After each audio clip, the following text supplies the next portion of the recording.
Welcome to the Heaven on Earth podcast, a world where you study the story you were born into and redesign it into the story you choose. A world where you can have heaven on earth right here, right now, no matter the past. For me, heaven on earth is a holistic experience, leading with the heart, engaging with mind, body, and spirit. It's mindful, fostering calm and secure attachments. As we rise into consciousness, it's an earthly journey where we sensually embrace dynamic living. Felicia Ortiz, thank you so much for joining me on the Heaven on Earth podcast. We've been talking about this for a while. We've journeyed through a few things. And again, we have someone from New Mexico. And I am just enchanted because it is and as we would say in Spanish, estoy súper encantada de tenerte en este episodio de Heaven on Earth, to have you. I'm enchanted to have you here on the Heaven on Earth podcast. I'm reflecting my New Mexico roots with my turquoise top today. I see. And your eyes, and your beautiful eyes. So let me introduce you. I'm going to be reading over here just really quickly so that people know who you are. And as we move on with this, with the podcast, they'll discover why you're on here and why you've always been someone that I've wanted to interview and ask questions about how powerfully I feel that your calling is on planet Earth. So let me introduce you. Meet Felicia Ortiz. She's literally the epitome of a dynamic leader. She's in Las Vegas, Nevada, right this minute. And not just any Las Vegas, but born in Las Vegas, New Mexico. And some people don't know about Las Vegas, New Mexico. Now she's making waves in Las Vegas, Nevada. She's not only any entrepreneur. You're a trailblazer, and I've seen this. You're a trailblazer in the education tech world, and you're making your mark as the newest member of the innovative Z-Buzz team. Oh, I can't wait. Felicia is also on the helm of the Nevada State Board of Education, and you're steering the course of education with your really visionary leadership. And Felicia, the reason why I have felt so called to have you on the podcast is because of how I've heard you talk about education. And as you already know, I mark the difference between old earth and new earth, or the old era and new era. And even though we're straddling that, I think following the pandemic, we could see how there were so many systems that were just not going to work anymore. And how we educate our children is one of those systems. And I think you've just innately felt that. But even more so, you have the language, the expertise, the academics. You have it holistically, the way to talk about and to lead us in terms of new earth and new earth education for our little ones. So I would love for you to talk about the tapestry of your pretty successful life and leadership. And if you could just take it and run. Okay, so I guess I'll start at the beginning. I grew up in a little farming community in northern New Mexico. And I was blessed to be one of those people that was truly raised by the community. So everyone kind of looked out for one another. It was our nature of being, nuestra manera de ser, right? Like that's how we live. Like what, Felicia? Like what are some of those memories? I love that idea. Like, raised by a village. Yeah. Like everyone calls you mijo, mija. Yeah. Like you go somewhere and they feed you, right? Like if the little viejita down the road needed firewood, we'd take her some. If someone was stuck on the side of the road, you'd pull over and pull them out, right? Push their car down the street if they were, stalled out. Like, that was just what we did. I'll give you a perfect example. There was a neighbor of ours. He was a single dad. He had a young daughter. My mom always had them over for dinner, or the little girl was over at our house, and we, treated her like a sister.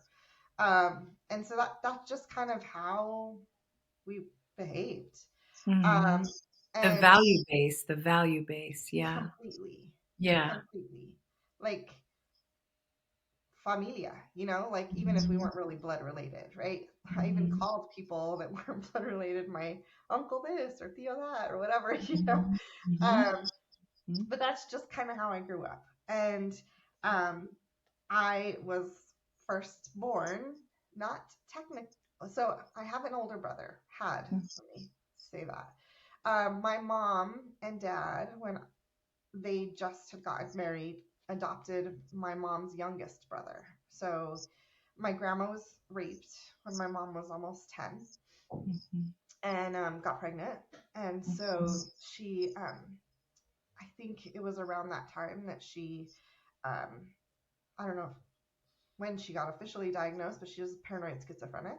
Mhm. And so my Grandma. mom, yeah, my grandma. Grandma. Okay. Mhm. And so my mom ended up raising or helping to raise her younger brother. And then when she married my dad, they adopted him.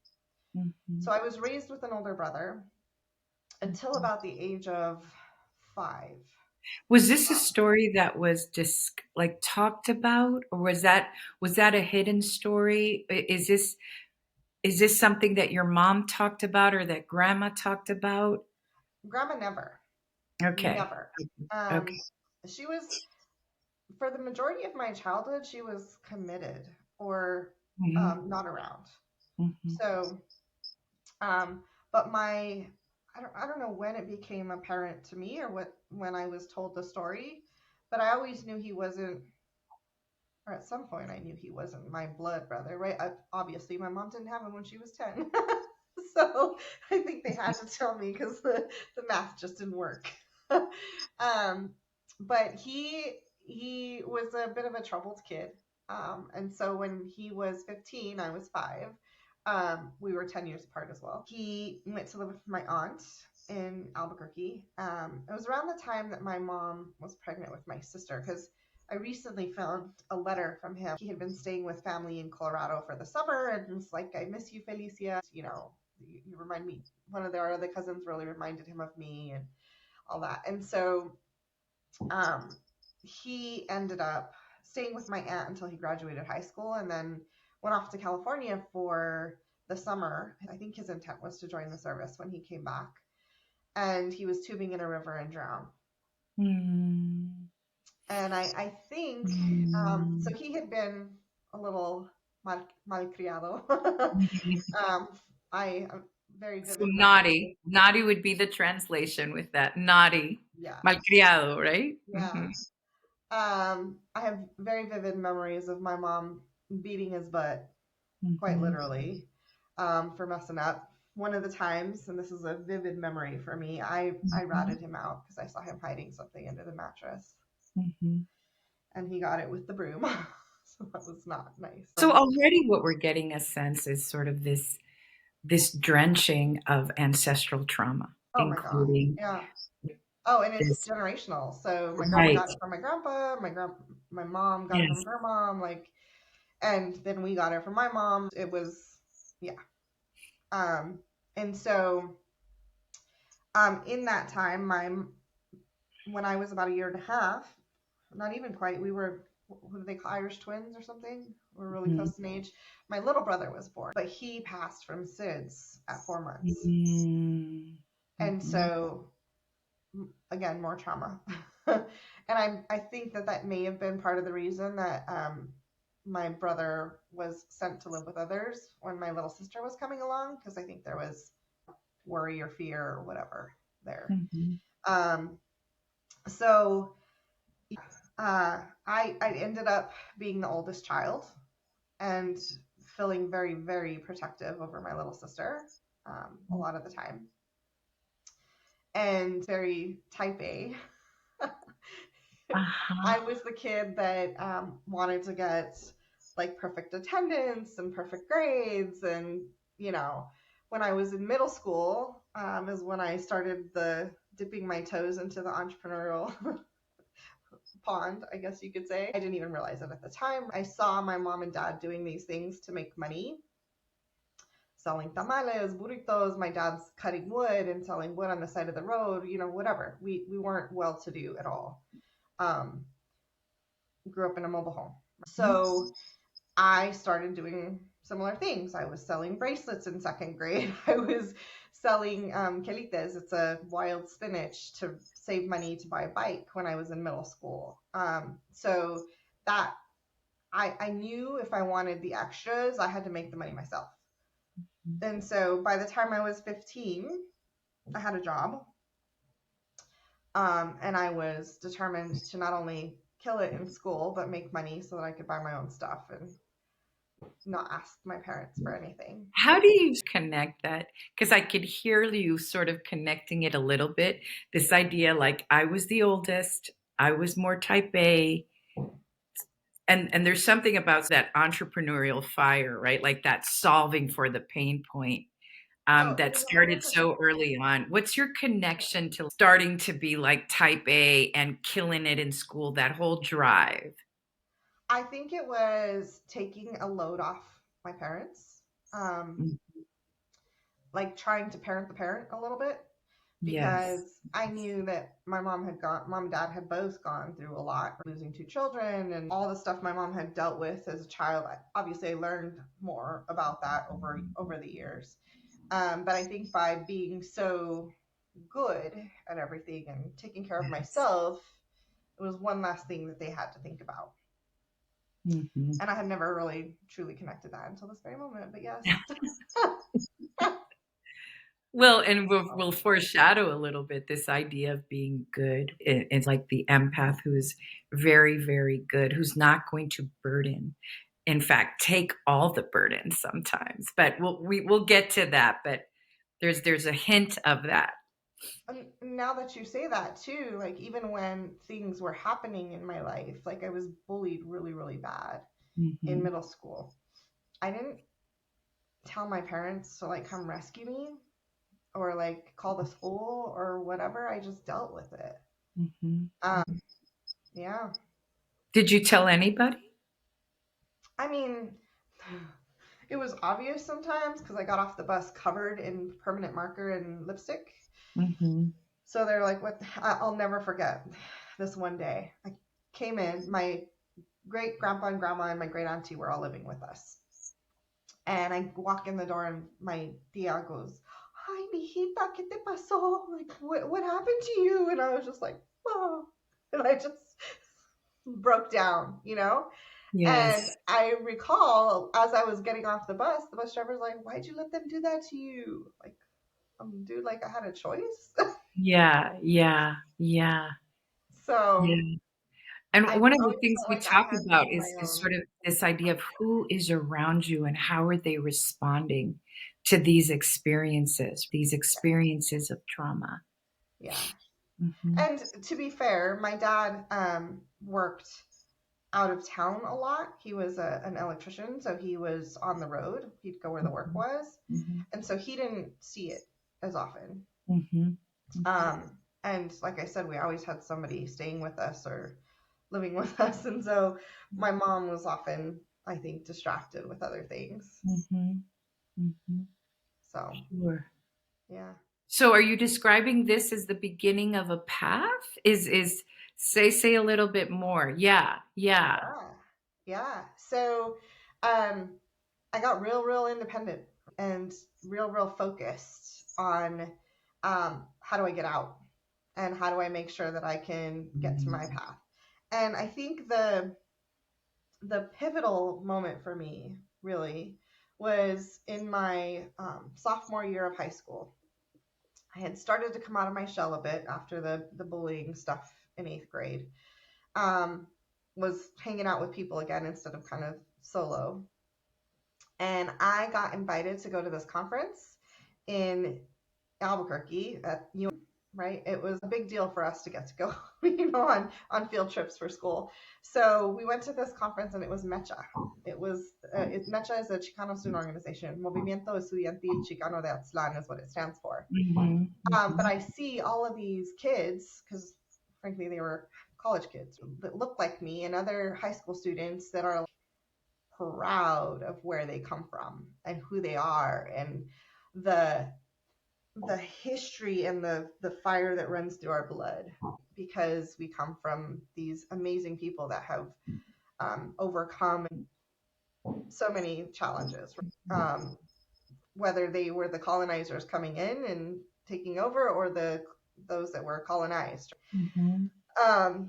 And it lit a fire in me, and we started advocating for things like civil rights and social justice, and learning about our history, the stuff that we weren't taught in the history books that we had in school.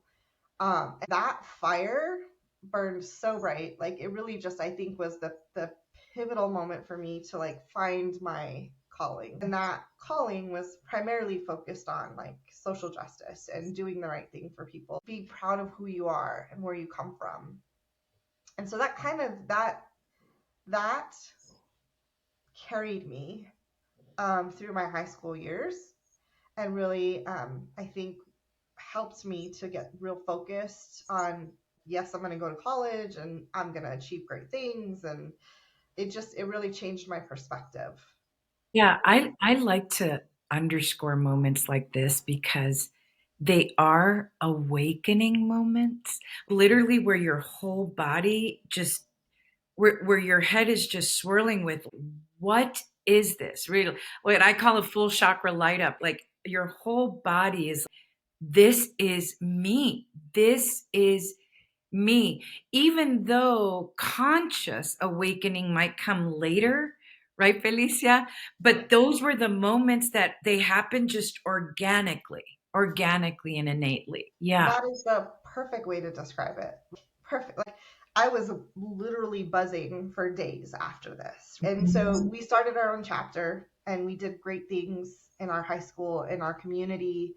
We created some super cool programs, got national notoriety for some of the programs that we did. And it was the fire that was lit. And the two people that kind of oversaw that organization were so loving and supportive. And like, we all called them Mama G and Papa G, because they were like extra parents to us, And so I felt like I got a lot of the coddling and the love and the guidance from them that I wasn't particularly getting at home. And they were also like college educated, and not that my mom didn't. My mom ended up going back to school and getting her degree, but I felt, I don't know, they motivated me, and I felt like they truly believed in my potential. Not that my parents didn't, but it was different with them. Sure. And so, can I just step in for a second? Like, I am going to, it's almost as I'm reading this book of Felicia Ortiz, I underline, because one of the things that I want to underline is how important seeing others who are doing things, like your experience of Mecha, seeing these kids who were proud, who were just embodying who they were, and then seeing Mama G and Papa G actually having role models, people who are embodying ways of being that you can actually follow. It is 100% why I'm sitting in the roles that I sit in today. 100%. So fast forward 15 years or so, I'm here in Las Vegas, Nevada. Not even 15, it was 10 years. And I feel called to get back involved in the community, right? I felt like that was missing. I'm doing great in the career, all of that. I just felt like. Can you see a few things about that? Because you're skipping over the level of success you've had in terms of just that little girl who was selling bracelets. There's a whole chapter you're skipping, became this pretty powerful, very successful entrepreneur that had national and international clients. Yeah. That was all you, Felicia. Like, it's really important to track your story, for sure. I'm bad about recognizing I them. know. Yeah. So Like, you do have a success code for sure. yeah. So I got a full ride to college. Actually, I profited off of college because I got so many scholarships. I made a profit. And I moved to Vegas shortly after graduating with a degree in accounting. And I did it kind of on a wing and a prayer, right? I borrowed $1,000 from my cousin and rented this tiny little U-Haul and drove out here on a Saturday. I had interviews lined up on Monday and I was working on Tuesday. So clearly the stars aligned for me on that one. Yes. Yes. And I just moved up quickly. So temp job, full-time job, I did that for a year or so. I was like, this is boring. I can't do debits and credits anymore. Went to another job. I was in that job not even like a few months. And there was some reorganization of the company, and I knew that I wanted to do something different. And they gave me a few different opportunities, and one of them, because I had done the budgets, I knew how much people were making. So I got smart and I said, okay, I want that job, but I want a $20,000 raise. And they're like, okay. So I got it. Again, moved up, got my MBA, doing great in my career, but I just felt like something was missing, right? I'm working on what at the time was like my dream job. I ended up as Deputy Director of Budget and Controls on the City Center project, which was a $9 billion multi-use construction project. So taking my experience with my daddy's construction world, I grew up in construction world, and getting to apply that, it was a phenomenal experience. But again, like career's good, life's good, missing something. So I started volunteering. And inevitably, everything that I volunteered for centered around education. So backtrack, my mom got her degree in teaching and became a teacher. She was very, very adamant about education for us. Like she'd read us books while we waited for the bus, and then when we got home from school, and like do your homework, and like so it was education was a big, big focus for her. And so in 2016, I got a letter from 3 different people. I had already been nudged in the direction of politics, and I was like, ew, no, I don't want to do politics. That sounds gross. But I warmed up to the idea, and then 3 people. And what were the volunteer positions? Like, when did you start to percolate? It's like your mom, but what were the volunteer positions around education where that slow burn began? So it started off with sitting on the board of Teen Entrepreneurs of Las Vegas. Talk about full circle. When we get to the Zebas thing in a little bit. I obviously was interested in entrepreneurship. My dad had been an entrepreneur. My mom had done a lot of entrepreneurship stuff. I'm in business, right? It all made sense. Loved the organization. They would teach kids soup to nuts how to start their business and then give them a little stipend at the end to go ahead and do it. It was a great organization. So that was my start. But I think what really, really kind of nudged me in that direction is between the timeshare job and the city center job, I took a huge pay cut because I wanted to do something more socially responsible. And I went to work for this company that was doing a tutoring program in town as a program manager. And I got to spend some time in the schools. And I saw just how dire the need was. I was shocked by how excited the kids would get when I would show up with snacks because they were hungry. And then when we tested them in order to order curriculum for the tutors and saw that our 8th graders were reading at a 4th grade level, I was like, oh no, this is not good. I also saw that the majority of the teachers did not look like the kids they were teaching, nor did they speak their language. So there's all these things that I got to witness firsthand. Unfortunately, the company said, oh, we didn't get enough kids in Nevada, we're out. So it lasted 6 weeks. But it lit a fire. Again, lit a fire. Right. And I was like, okay, education is where the need is. That's where I'm going to focus my attention. So my first entree into that was Teen Entrepreneurs of Las Vegas. And then I became involved in this Southern Nevada Latino network. Again, we were trying to get all the organizations that support Latinos in any way or offer services to Latinos, and then get them focused on a North Star, which became education. And then the Latino Leadership Council. I was on the education committee. So all these things kind of lead. I was at that point. Like this trail. Yes. This trail, but this trail that was coming from inside of you. This desire. Yeah. Oh, this passion. yes. Right? And when I talk about like burning desire, like it's there. It pulls me. And so when I got the letter from 3 different people, I was like, okay, I hear you. Like the And what universe. was the invitation? What was the invitation with these letters? It was a letter from the governor saying that he was looking to appoint people to various boards, and one of those was the Board of Education. And I was like, okay, all right. So your name must have been around a little bit. Your name, you people were talking.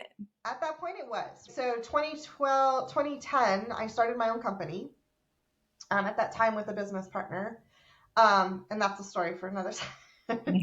That was it was again amazing. We kicked off the business with $1 million contract. So success came very easy in that company.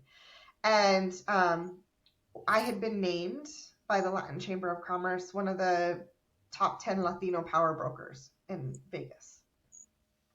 And so yeah, the name was getting around. Yeah. And people knew of me. They saw my work. They saw me involved in different things. And I said, okay, universe, I hear you. Thank you, God, for slapping me in the face with it. Felicia, could you take a moment to describe, and you might not have even thought about this, the different feelings between the internal calling where you just can't help it, right? Which is that fire. But also when it starts coming from universe or just spiritually or just out here, when that calling starts to get a little bit like, whoo. Oh, I mean, what was that? What did that feel like? Was that a little scary? Oh, yes. Yeah. Yeah. Because, Yeah.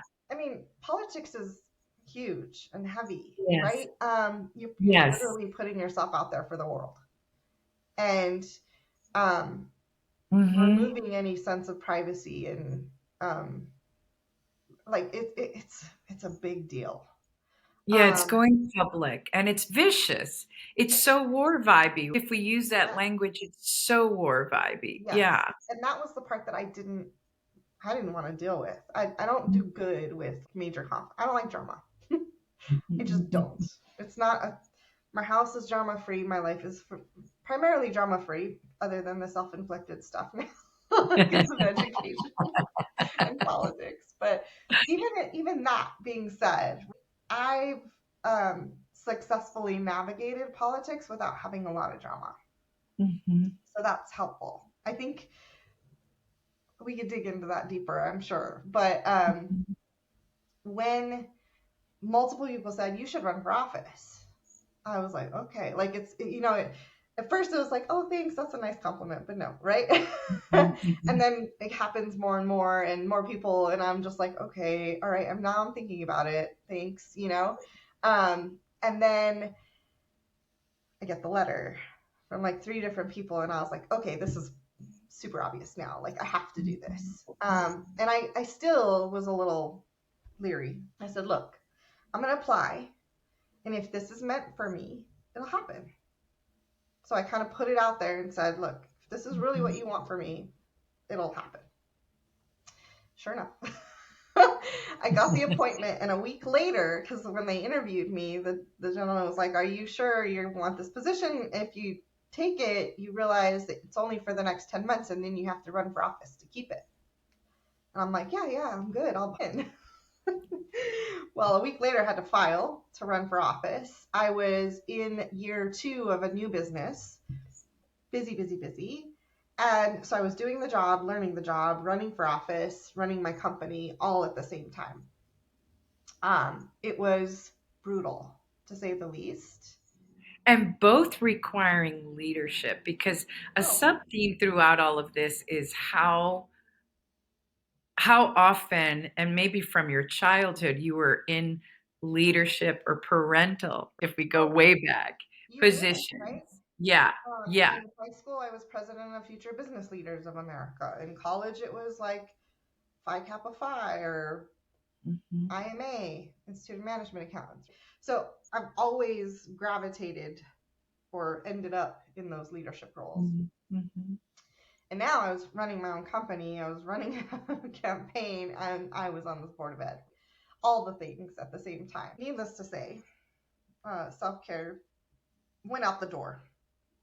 And I Uh-huh. ended up with severe adrenal fatigue and like gained a lot of weight. But what I realized very, very quickly after I took the role, I went and spoke to a group of high school students. This man invited me to his high school, I think, social studies class. And he didn't tell me what to talk about. He just said, come talk to my class. And I said, okay.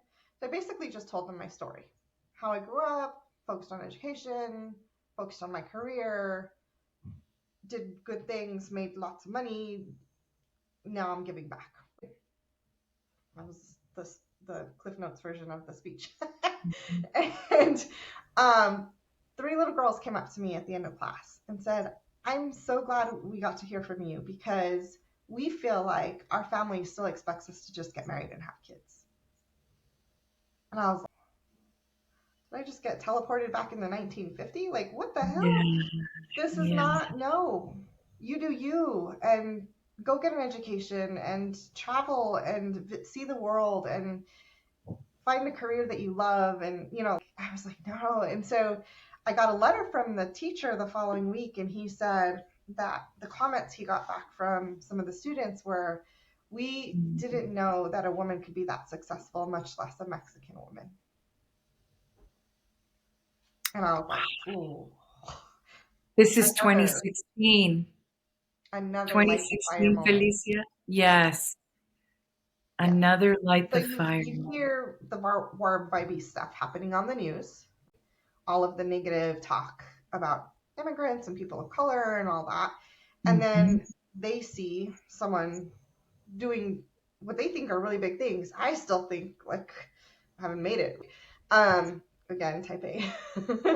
And they're like, no, I've never seen and never knew that this could be true for us. And I was like, oh no, I have a lot of work to do. Well, So I'm again, really struck by, I'm so, oh gosh. First, the wound is the gift.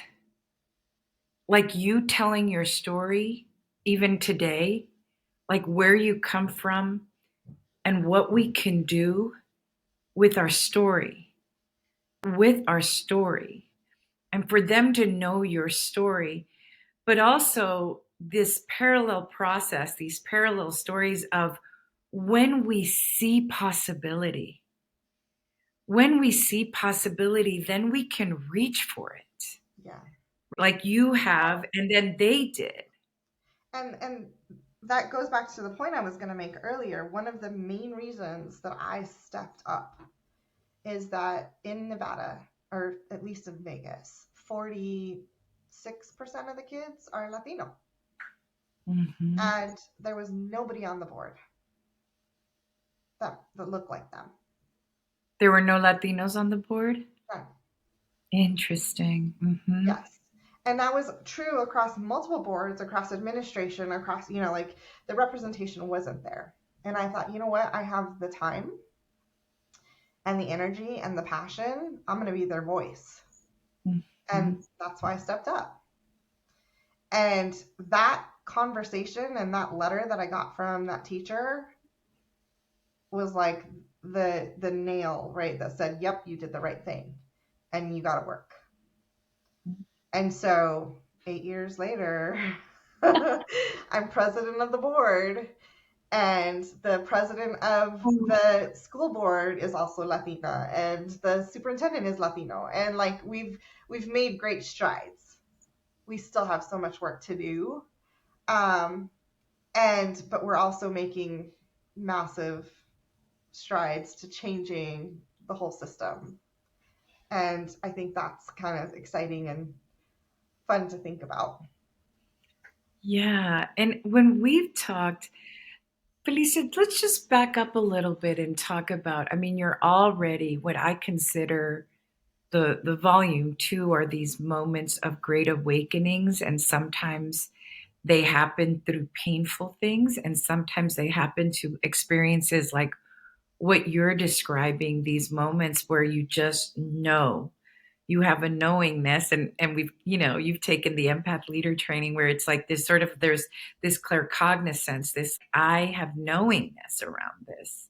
Yeah. I feel environments and I know exactly what code needs to be dropped here. And one of the codes, it sounds like, is that just you being you. Isn't that interesting?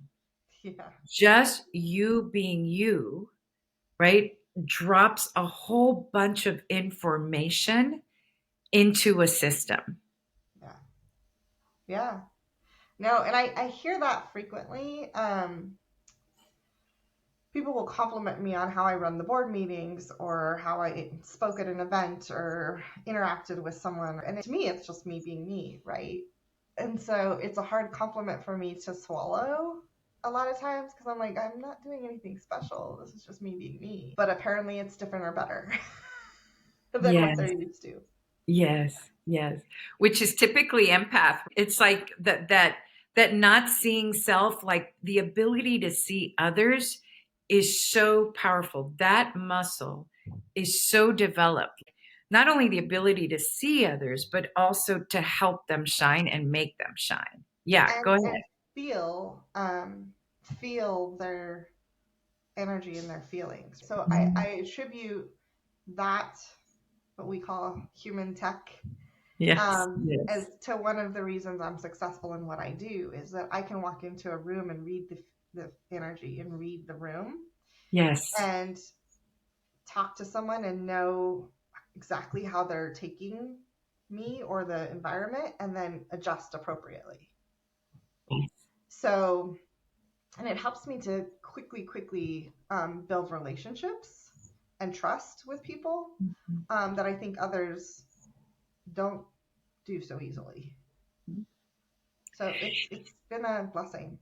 You're such an embodiment of an empath leader in this way. Let's talk about it a little bit. Really, really, like you really are, because this idea, this level of being the parentified child, and a lot of us are, and for because of those natural abilities of feeling the room, but also being justice seekers. We can't help it. We can't help. So, for those empaths who are out there listening to this right now, you will not see usually an empath either looking for conflict or creating conflict, but where they will stand with a thunderbolt is any type of injustice. Seeing any type of inequality or injustice will make the empath really move into action if they're not being completely drained or squashed by a narcissist or a narcissistic system. And so it's so clear that your ability to not only take a room, take a community, take a group and be like, all right, we're going to parent this well. I am going to see what's missing and then moving with it with high competence, by the way. And also this idea, right, Felicia, that it's hard for you to shine even in this podcast. I sort of have to keep asking you to be like, wait a minute, remember this, remember this, remember this. And you know that's my mission, is to really help empaths do what Charles calls this upside down kingdom.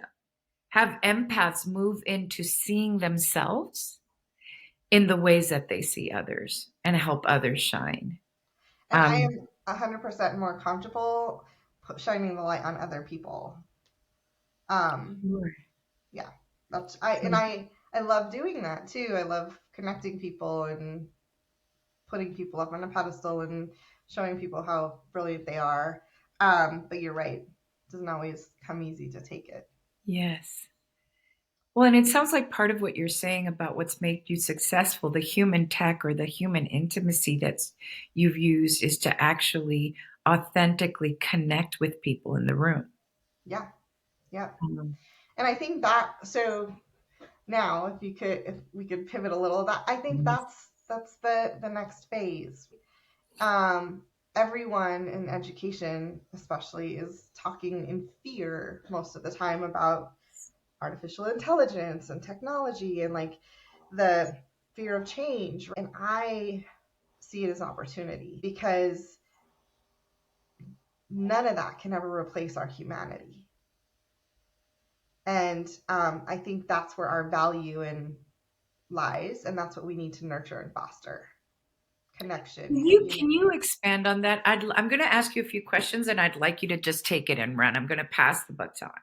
So, one of the things that strikes me about you is this distinction between the way it was done or has been done and what you're proposing, literally, because you are a new earth person, what you're proposing for the future of education for kids. That's one thing. And you can, like, what a classroom should look like, how literally what what teaching has to look like, movement, all of that. And I've heard you talk about this. I love it. And number two, let's talk about AI because it is scaring people. And you are a tech person, not just human tech as an empath. You're actually a tech person. Yeah. So this providing another point of view around this. Take it and Yeah. run. So the biggest thing I think is changing the mindset around artificial intelligence to assisted intelligence, right? Stop it. Because it's assisting us. It's like it's taking all of the stuff that we've put out there and Just feeding gave it me the back to us chills. and That just helping us to do life better, right? So when I yes. think about what this can do for education in particular, it's funny. I was in a previous call talking about how we need to build schools differently, right? Because I want us to meet kids where they're at. So instead of every kid that's 7 years old going into a grade classroom with 25 kids and one teacher, I want them to go into a room to learn reading at whatever level they're at, or um, to be able to go do a project with a team, and it embeds like go work on the garden. That was another one of those nonprofits that I was involved in, was Create a Change is what it was called. And we built school gardens. So go out and work in the garden and get your hands dirty and learn about science and work And together. the planet and Yeah. nature. And nutrition and food and how it gets into our bodies and how it grows.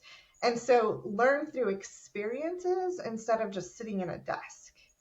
And part of that means building the schools to be flexible and movable. And so if a class today has 10 kids because that's how many kids are doing whatever, but next year there's 30, it needs to be able to move. So construction wise, that's a whole other conversation. There's things that we need to change there. But I want kids to have spaces to to communicate, to work in teams, to work on projects. 100% of what our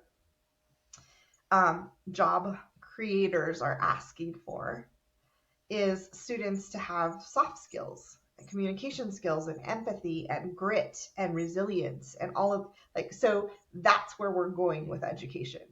Yes, we're still going to give them all the academic knowledge that they Like a need. whole generation of empath leaders. 100%, right? Felicia. Because we want them to be the ones evaluating and critiquing the knowledge that AI feeds them, but also knowing how to prompt AI the right way, right? So that's the critical thinking skills, right?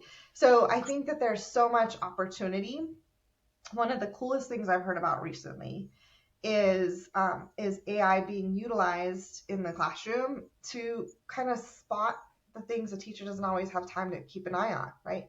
Where's the kid that's bored? Where's the kid that's disengaged? Can we put them in a different space? Can we give them an opportunity to work faster? Whatever, so that we're not losing sight of them. And I'm one of those people that when I walk into a Sure. classroom, I immediately zone in on the kid that's not engaged. Because they're probably bored. They're not learning. They're not Or learning. or and Claudia, you'll appreciate this. They're coming to school with a really heavy backpack full of trauma. Yeah. Yes. And they just need to be loved. Yes. That's Yes. easy. They can. I They just know. need to be seen and loved. Yes. And Yes. so to be able to offer that assisted intelligence to a teacher so that they can go, oh, either I need to pivot and have these kids work together on something else so I can go take care of this one, or I need to call in help. And I don't see the one teacher, one classroom model going forward. I see a Well, I team was of going to ask you because the first thing that comes to mind that I'm sure most, even teachers who are so burnt out, um, and in my upside down kingdom, as Charles would say, I don't know if you saw the podcast with Carmen. It's almost like in my kingdom, trash collectors, teachers, people who are just overworked and sometimes not visible in our society, but without whom we are nothing, amen. literally, Yes. without whom this planet, they help hold this planet together. Um, Shifts to the top. So one of the responses to that is if you meet every child where they're at, like you were saying, I can see teachers being like, no me basta, a mí no me basta la energía. Like, I don't have the energy to meet every child where they're at. It sounds like what you're saying is exactly that's where assisted intelligence is going to be very, very helpful. Is that Yes. what you're saying, Yes. Felicia? And it would take some of the load off their plates, right? So instead of having to fill out all this paperwork and do observations and report on it, who's in the classroom, the technology is doing all that for you. First of all, then you also have technology to the kid that's a super high flyer can you're coaching them and saying, okay, here's the next lessons you're going to work on. You're going to do it on this device, or you're going to do it with this team of other kids that are doing great stuff. And you're bringing in maybe a teaching assistant or we call them paraprofessionals in the industry to guide the students. It's not the teacher having to. So no more is this model of a teacher sitting in front of a classroom and lecturing to kids all day. It's more interactive. And the biggest, I think, And what works about that, Felicia? Say something about what works about interactive teaching.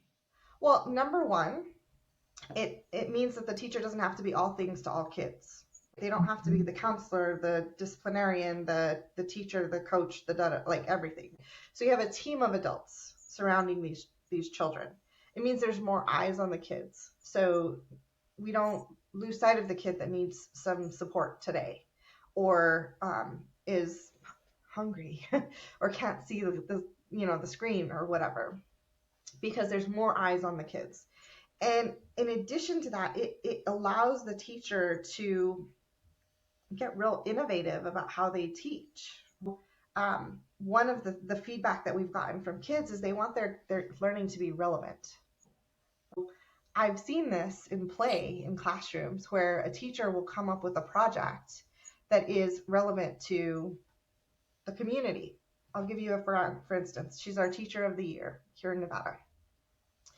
The kids wanted to learn more about financial literacy. So she taught them how to advocate and write letters to their legislators and did this whole entire semester long project about writing policy around putting more financial literacy curriculum into the schools. Sure. But she made it interactive in that they actually went up to the legislature, they met with their assemblyman, they wrote letters, they evaluated policy from other states. And so it was not only relevant to them, it was something they were interested in, and it became a project. So they're learning writing, they're learning communication, they're learning interaction, they're learning Right. speaking. So all of the things that we want them to learn, but it's something that's relevant. We've seen it done in elementary schools too. Like, Well, I was going to say, it does remind me, and I'm no expert, so I'll ask you. It reminds me of Montessori, the Montessori approach. I don't know, it is the idea, like very, if the child likes playing with dinosaurs, well, that's how you learn colors and that's how you learn math. There's, what's 3 minus 2 dinosaurs? Like you go through the portal of what the child wants to learn, but you can have multiple disciplines in it. You can have multiple teachings through that topic. It yeah. sounds like that. Well, there's a reason Montessori is so successful, right? Because it works. And we just have never applied that model throughout the system. The other thing that we're trying to encourage is giving kids more agency over their learning.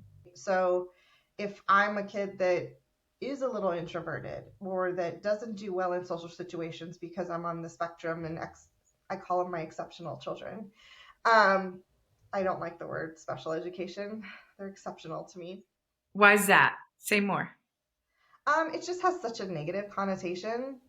Mm-hmm. And it's for so long been kind of used in a negative way to kind of other kids. Yes. That have exceptional needs or talents.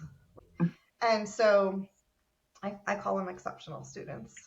Yeah, I'm really finding, how I love words, And today you've been using, and I think that's part of the new era. How do we move language into a place that is actually supportive, assisted intelligence and exceptional children? Yeah. The other one that you'll appreciate, since you were one, is so frequently students that come to us with another language, native language, are called English language learners, or ESL, English as a second language, right? Yes, They get yes. this label. And so it is my goal to change that to emerging multilinguals, because they're coming to us with assets that we need to nurture and not deficits. We should be, when they walk out of our doors, they should be walking out with multiple languages and not just really good English, in my humble opinion. Well, and it's really funny how that's so part of the US, because in most other countries, people speak multiple languages. Certainly Europe, Latin America, you have to speak at least 2 languages or 3 languages. You just do. It's just part of it. Yeah. Emerging multilinguals. Yes. I adore this. That is the goal. Yes. But again, instead of pulling those kids into a separate classroom and having a teacher like drilling English into them, let's teach them all of it in both languages, so that the monolingual English speaking students learn another language too. Because guess what? It's research proven, and you'll like this as a science geek like me, that people that are multilingual have less instances of dementia and Alzheimer's and learn faster. So why wouldn't we want to give that to our kids? Because their neural nets are firing off like crazy, and their ability to make connections. It's basically connective tissue. They have so many ways of connecting that grasping new ways of connecting just increases IQ, EQ. Yeah.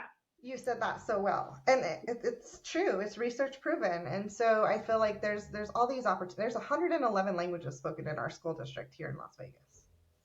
111. 111. So why aren't we like banking on that and calling out that asset that we have in our hands and nurturing it and growing it?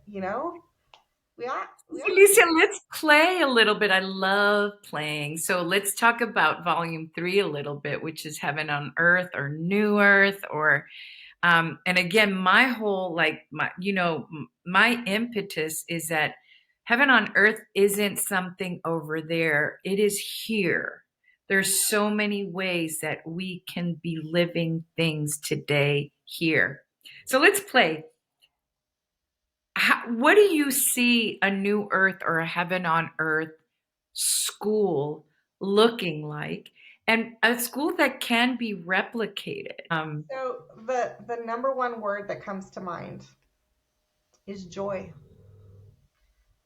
I see people, kids, educators finding joy in learning again. So educators having joy because they're passionate. They want to give. Like it, a lot of them. That's their calling. But we've bled the joy out of them by having all this paperwork and accountability and rules. And I think by An exhaustion. yes, Exhaustion. and not treating them as the professionals that they are. Yes. And so I Because think the that calling is there, Felicia. There is no way they are working the way they worked through the pandemic. The level of extra mile that teachers put into our children, like the level is amazing. I know there's people who are just doing their job, but most teachers just they do it out of a calling. Yeah. well, and I think every single one of us can name at least one teacher that truly impacted our lives. I'm Oh sure, yes. right? Yes. Yes. And what other career could you go into where you're able to do that for like literally generations, right? If I think about just thinking about what Mr. and Mrs. G have done for hundreds of us and how that will impact generations of our families, right? Like, no more is any one of our immediate family going to have anything less than a master's degree, right? My sister has a PhD. Um, no more are we going to settle for anything less than what we deserve and should earn, right?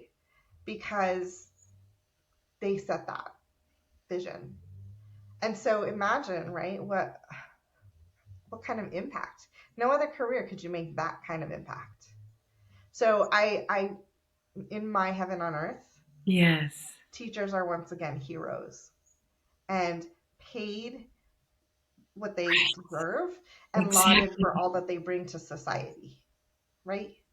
I think in my heaven on earth, education is once again valued as a way for us to ensure that our society continues in a great way, right? We need doctors, we need lawyers, we need people with all these skills. None of that happens without education. And unfortunately, the war vibey stuff has crept in, and there's a lot of conflict around like what we should be doing in education and how we should be doing it instead of focusing on the value that education brings our society as a whole.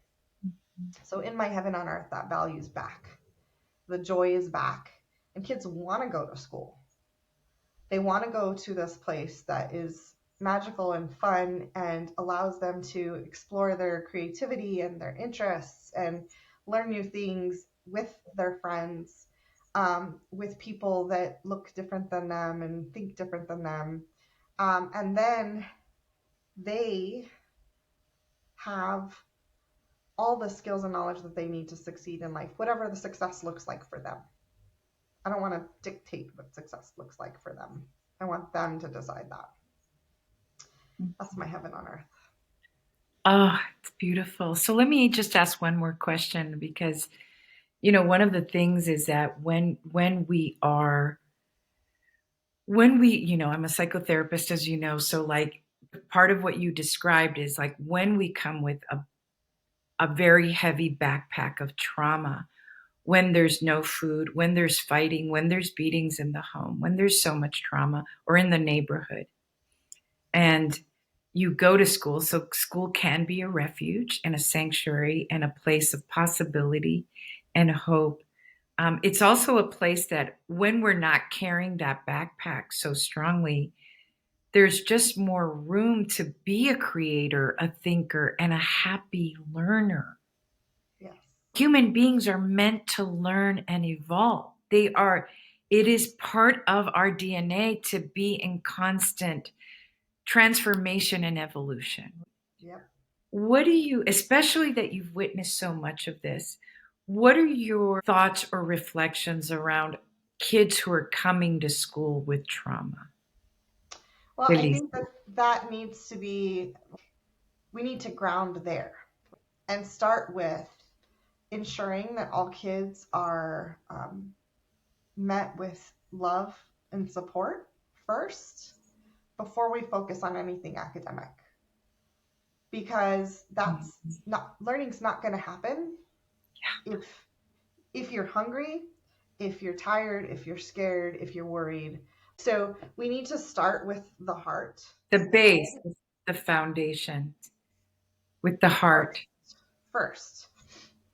And there's lots of schools that have started implementing lots of different strategies, like mindfulness, practice at the beginning of the day, and Yes. meditation Yes. during the day, or yoga, or whatever. Like, and some people look at it as very quirky, but it literally, like, the one thing I teach kids when I go and speak, especially to the littler ones that get really anxious about testing and all the craziness that we have them do nowadays, is I teach them box breathing.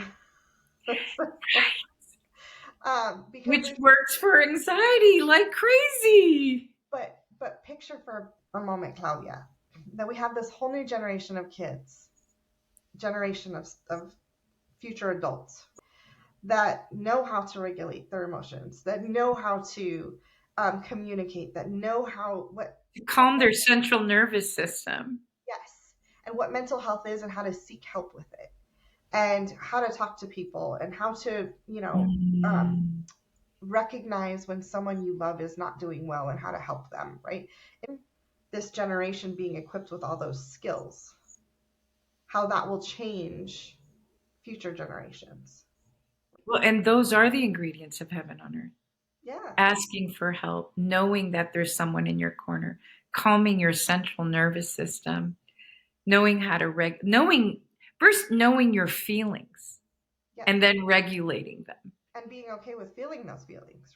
And I think that it will ripple out into their home life, right? And into their communities. And at least I hope so. And I think that it will have a bigger societal impact if we do that right. And we start there. Yes. So part of it's all about the whole child.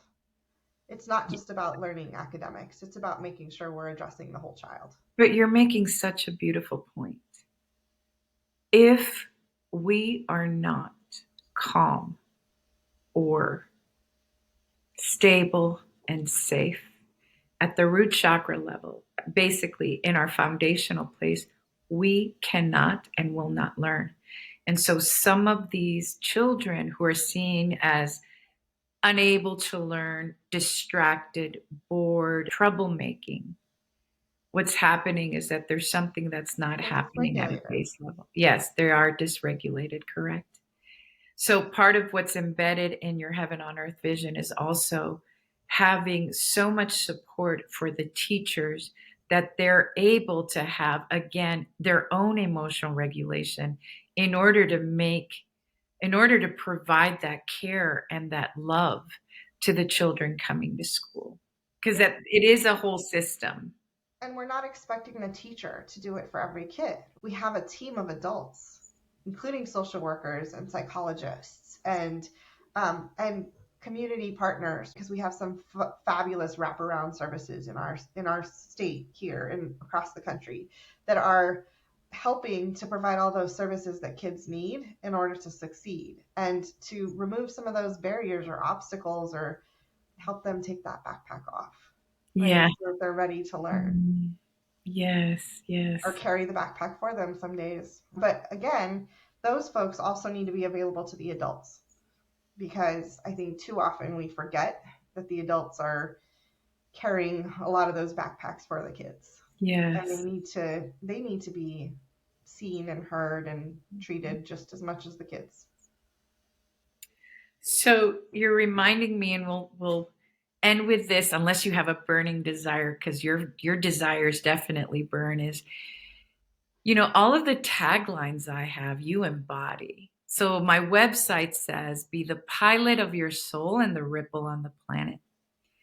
And you are talking a lot about these ripples, and you have been a ripple.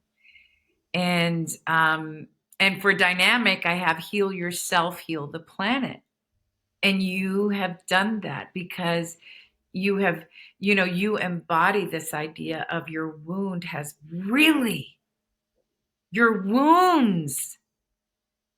The way we started your story, lots and lots of ancestral trauma that these kids know about. So you know this child you're talking about because you were that child.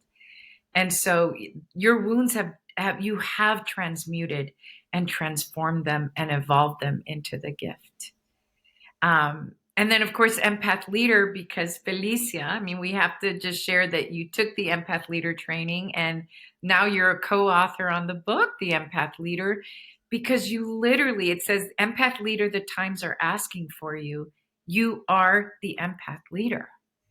You truly embody the Empath Leader. So yeah, basically I'm going to put a picture of you on all of all of the programs that I have. Like you really show up as that.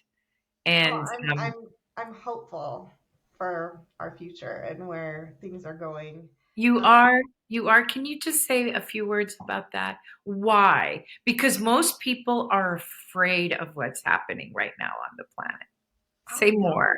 I'm not. I'm excited and hopeful, and it's primarily because of the kids. I see that their eyes are wide open, and that they are asking for what they need, and we just have to deliver. And I see that they look at things in such a different way than we do. They're not afraid of AI. They're not afraid of change. They're not afraid of someone being different than them or loving someone different than them, or like, to them it's just the way it is. Like, it's fine. You do you. We're good. And it just gives me so much hope. And some of the kids I get to interact with, I have a student member on my board, brilliant kid. And he goes, you know what? I recognize that I don't speak for all kids. So I'm going to start a student advisory board that can get the voices of all the kids from the state, so that I'm coming to the table with everyone's voice, not just my own. Hell yes. Hell yes. Right? You know, one of the kids in our community, we are always having late school buses. They designed an app to track the school buses, so you know when your bus is coming. I mean, these kids are solving some of our societal issues today. And Yes. so knowing that that is happening, and that we're creating, we can and will create the spaces and the opportunity for them to do all of those things, just gives me a ton of hope. Yes, there is a whole new generation. This new Earth generation is just coming in like gangbusters with so much available to them, just in terms of knowledge, but also heart. Yeah. They are a whole new generation coming in. What beautiful words, Felicia. Sorry, say that again. No, beautiful words. Yes, go ahead. I think they are going to be the ones that help their peers. So there are tons of kids that are still struggling because of COVID and the time that they missed out on that social emotional development. But it's going to be their peers that help to pull them along. I don't think the adults always have all the answers. I'm excited. Oh, this is what I mean. I feel you touching heaven on earth. It's not far away. This is all here and it's already happening. Yeah.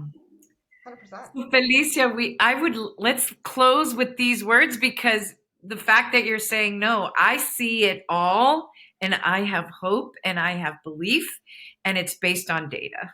Like, it's not just like, la la land, fantasy land. It's based on what you've been seeing and over and over and over. So I thank you for being out there in the front lines for us and for our kids. I thank you so much for doing that. Really. Yeah. So why don't we do a box breath to finish? The way that I ritualize finishing this podcast is through what I call the universal prayer of breath. It doesn't matter, your traditions, but we are all joined in our humanity, all of us, through breath. So why don't you lead us through a box breath, and we'll finish with that. Okay, I'm happy to do that. All right, so Yes. we'll start with an inhale. 1, 2, 3, 4. Hold. 2, 3, 4. Exhale. 2, 3, 4. Hold. 2, 3, 4. Thank you. And with that, we calm our central nervous system and we energetically commune. It's beautiful. Felicia Ortiz, thank you for your life story. Thank you for your gifts. And, we are here in your corner. Thank you.